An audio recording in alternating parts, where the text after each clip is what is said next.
इस एक्सप्लेनर में स्वागत है। आज हम जिस विषय पर बात करने वाले हैं वह हमारे रोजमर्रा के जीवन से सीधे जुड़ा है। हमारे संसाधन, उनका प्रबंधन और उनका संरक्षण। रोजमर्रा की जो चीजें हम इस्तेमाल करते हैं वो आखिर आती कहां से हैं, उन्हें हम बांटते कैसे हैं और सबसे जरूरी बात, उन्हें बचाया कैसे जाए। तो चलिए बिना किसी देरी के सीधे मुद्दे पर आते हैं। आज के इस एक्सप्लेनर में हम 5 अहम पड़ावों से गुजरेंगे।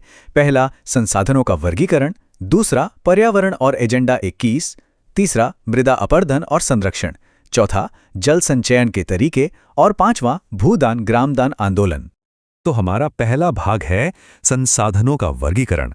अब अगर सोचा जाए कि भूगोल की भाषा में संसाधन आखिर है क्या, तो इसका जवाब काफी दिलचस्प है।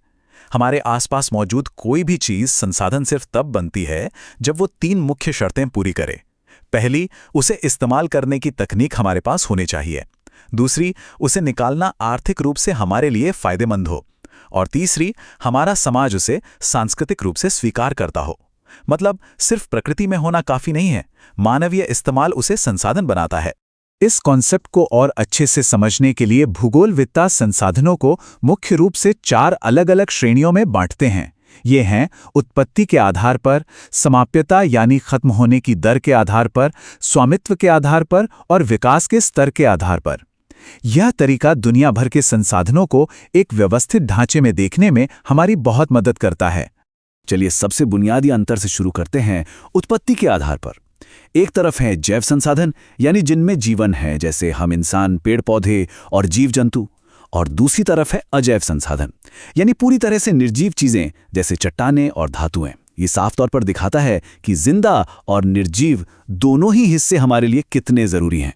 अब बात करते हैं कि कौन सी चीज कितनी जल्दी खत्म होती है।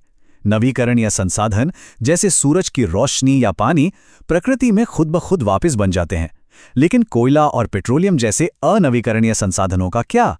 इन्हें बनने में लाखों साल लग जाते हैं। इनकी मात्रा एकदम सीमित है और सच कहूं तो यहीं से इन संसाधनों को बचाने की असली जरूरत पैदा होती है। संसाधनों के इसी बेतहाशा इस्तेमाल ने वैश्विक स्तर पर खतरे की घंटी बजा दी। हमारा दूसरा भाग है पर्यावरण और एजेंडा 21। जरा साल 1992 की कल्पना कीजिए।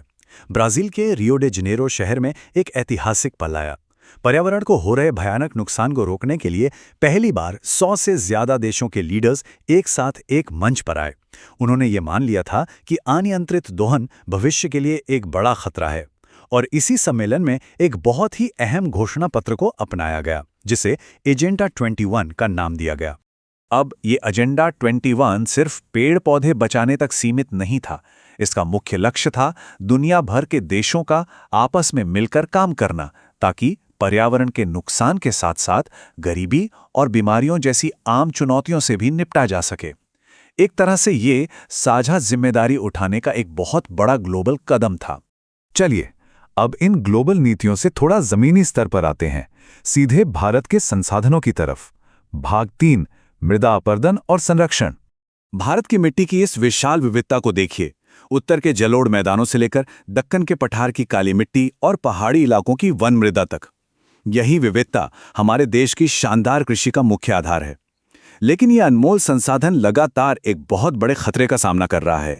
और वो खतरा है मृदा अपरदन, यानी सॉइल इरोजन। होता क्या है कि जब तेज बहता पानी या आंधी मिट्टी की सबसे ऊपरी और उपजाऊ परत को अपने साथ बहा ले जाती है, तो जमीन धीरे धीरे बंजर होने लगती है। इससे सिर्फ कृषि को ही नुकसान नहीं होता, बल्कि बुनियादी ढांचे भी कमजोर हो जाते हैं। यह एक मूक विनाश है जो लगातार हो रहा है। तो इसे रोका कैसे जाए? सबसे कारगर तरीका है वृक्षारोपण, क्योंकि पेड़ों की जड़ें मिट्टी को एकदम कसकर जकड़ लेती हैं। इसके अलावा एक ही खेत में बदल बदल कर फसलें उगाने से, जिसे फसल चक्रण कहते हैं, मिट्टी की उपजाऊ क्षमता बरकरार रहती है। और हाँ, सही जुताई और जैविक खाद का इस्तेमाल भी मिट्टी को बचाने के बेहद शानदार तरीके हैं। मिट्टी के बाद आइए जीवन की सबसे जरूरी चीज के बारे में बात करते हैं। भाग 4, जल संचयन के तरीके। बारिश के पानी को व्यर्थ बह जाने देना सच में एक बड़ी बर्बादी है।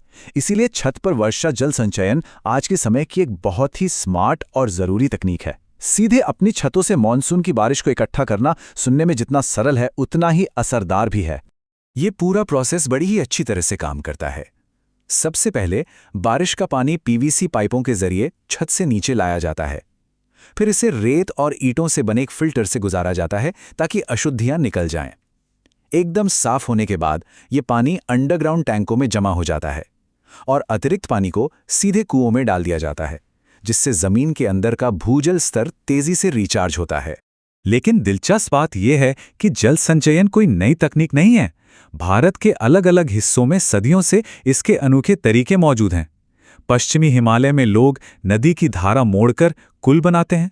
राजस्थान के सूखे इलाकों में पानी रोकने के लिए खादीन और जोहड़ बनाए जाते हैं। वहीं बंगाल के बाढ़ के मैदानों में पानी को सही दिशा देने के लिए जलवाहिकाएं बनाने की पुरानी परंपरा है। मतलब स्थानीय समुदायों ने हमेशा अपने पर्यावरण के हिसाब से एकदम सटीक तरीके इजाद किए हैं। अब हम अपने इस एक्सप्लेनियर के आखिरी और बेहद अहम सामाजिक पहलू पर आते हैं। भाग 5, भूदान ग्रामदान आंदोलन। अब तक हमने बात की संसाधनों को भौतिक रूप से बचाने की, लेकिन जरा सोचिए, जमीन जैसे अहम संसाधन पर किसका हक है और समाज में उसका बंटवारा कैसे होता है? क्या कोई सामाजिक आंदोलन इस पूरे ढांचे को जड़ से बदल सकता है? चलिए इतिहास के पन्नों से इसका एक बहुत ही बड़ा उदाहरण देखते हैं। आज़ादी के बाद के भारत में भूमि सुधार की दिशा में एक अद्भुत घटना हुई। श्री रामचंद्र रेड्डी नाम के एक व्यक्ति ने 80 भूमिहीन ग्रामीणों को अपनी 80 एकड़ जमीन दान में देने की पेशकश की। बस यहीं से शुरुआत हुई। संत विनोबा भावे ने इस विचार को पूरे देश में एक आंदोलन की तरह फैला दिया। इसे भूदान कहा गया। धीरे धीरे कई बड़े जमींदारों ने तो पूरे के पूरे गांव ही दान कर दिए, जिसे ग्राम दान का नाम मिला।